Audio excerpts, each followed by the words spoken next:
छोटी SME company है small market cap की। तो यहाँ पे दोस्तों इस कंपनी के अंदर आज के दिन 20% का लोअर सर्किट लगता हुआ देखने को मिला।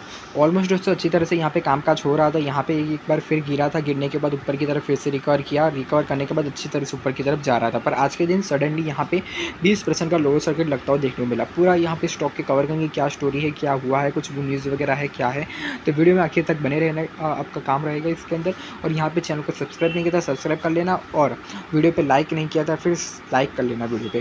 तो दोस्तों अभी हम डिस्कस करने से उससे पहले दोस्तों ऑलमोस्ट अभी हम देखिए तो शेयर दोस्तों 260 रुपये के आसपास खुलता है, उसके बाद दोस्तों लगातार नीचे की तरफ जाता है और 233 रुपये के आसपास क्लोज होता है। हेलो एवरीवन, जय भी लेमिनेशन के दोस्तों को थोड़े क्वार्टरली नतीजे आए थे 19 अप्रैल मतलब कल के दिन आए थे, मार्केट क्लोज होने के बाद आए थे।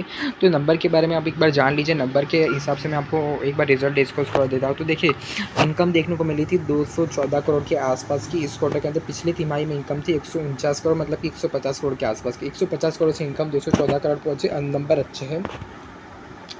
पिछले क्वार्टर मतलब कि क्वार्टर 3 के अंदर दोस्तों प्रॉफिट इनकम देखने को मिली 153 करोड़ की। 153 करोड़ की इनकम से अगर यहाँ पे देखेंगे तो भी 214 करोड़ मतलब कि इनकम के अंदर इजाफा क्वार्टर ऑन क्वार्टर बेसिस पे और ईयर ऑन ईयर बेसिस पे देखने को हमें मिल रहा है। देखिए कंपनी के एक्सपेंस के बारे में बात करते हैं, करीब 200 करोड़ के एक्सपेंस इस क्वार्टर में कंपनी के करते हुए देखने को मिले, जबकि प्रीवियस क्वार्टर में दोस्तों एक्सपेंस करीब 136 करोड़ के आसपास देखने को मिले थे। तो इस क्वार्टर में दोस्तों एक्सपेंस कंपनी के बढ़े हैं, जबकि कंपनी का रेवेन्यू भी बढ़ा था, ठीक ठाक एक्सपेंस बढ़ने ही वाले थे वो एक।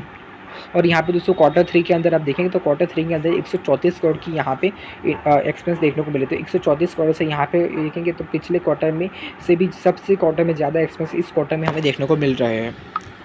दोस्तों एक्सपेंस वैसे भी बढ़ते हैं, वो मेजर एक कंसर्न नहीं रहता, क्योंकि जब जब कंपनी की इनकम बढ़ती है तब तक मेजरली बेसिस पे बहुत सारी कंपनियों में एक्सपेंस बढ़ते ही रहते हैं।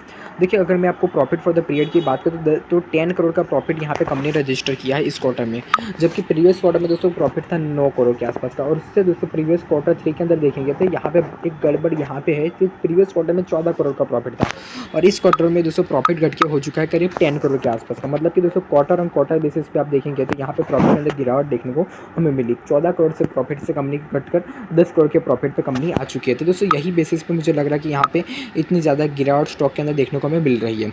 ये जो सारे आंकड़े इसमें आपको मैंने सीआरएस में डायरेक्ट कन्वर्ट करके बताया, इसलिए आपको कन्फ्यूजन ना हो, इसलिए मैंने आपको क्लियर किया। 10 करोड़ से कंपनी का प्रॉफिट हो गया, 14 करोड़ से कंपनी का profit quarter on quarter basis पे हो गया 10 करोड़। अगर आप प्रीवियस क्वार्टर में कंपेयर करें तो प्रीवियस क्वार्टर में कंपनी का प्रॉफिट था 9 करोड़। तो ईयर ऑन ईयर बेसिस में प्रॉफिट के अंदर इजाफा नहीं हुआ, ठीक ठाक प्रॉफिट है, कुछ घटा भी नहीं कुछ कम भी नहीं हुआ। बट यही बेसिस है कि ईयर ऑन बेसिस पे कंपनी के प्रॉफिट के अंदर 1 करोड़ का इजाफा आप समथिंग समझ लो, और क्वार्टर ऑन क्वार्टर बेसिस पे कंपनी के अंदर प्रॉफिट के अंदर दोस्तों सिर्फ 4 करोड़ का गिरावट देखने को मिली है। अर्निंग पर शेयर देख लो तो एक बार 5 रुपये और 32 पैसे, मतलब कि प्रीवियस क्वार्टर में अर्निंग पर EPS था करीब 7 रुपये के आसपास का। इस क्वार्टर में दोस्तों घट के सिर्फ 1 रुपये नहीं 2 रुपये से 2 रुपये के समथिंग गिरावट हो गए, 5 रुपये 32 पैसे हो गया। पिछले क्वार्टर में 5 रुपये और 38 पैसे पे था। तो इस क्वार्टर में दोस्तों ये क्वार्टर 3 के नतीजे कंपेयर करेंगे तो नतीजे दोस्तों थोड़े से वीक दिख रहे हैं हमें क्वार्टर 3 से। इसी वजह से हो सकता है आज के दिन शेयर के अंदर गिरावट आपको देखने को मिल रही है।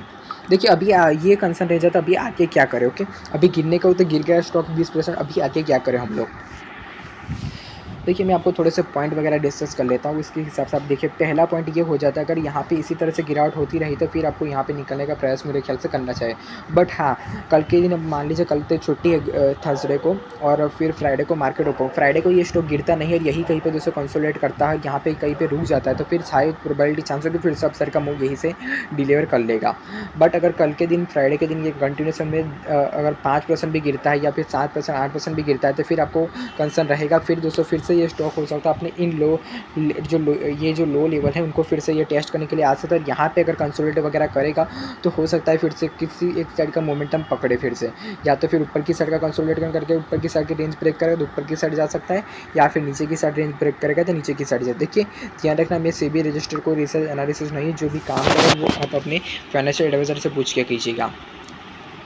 और यहाँ पे ऊपर जाने की प्रोबेबिलिटी मेरे ख्याल से कम है, पर यहाँ पे फ्राइडे के अंदर साइडवेज रह जाता है स्टॉक तो ऊपर जाने के चांसेस बनेंगे।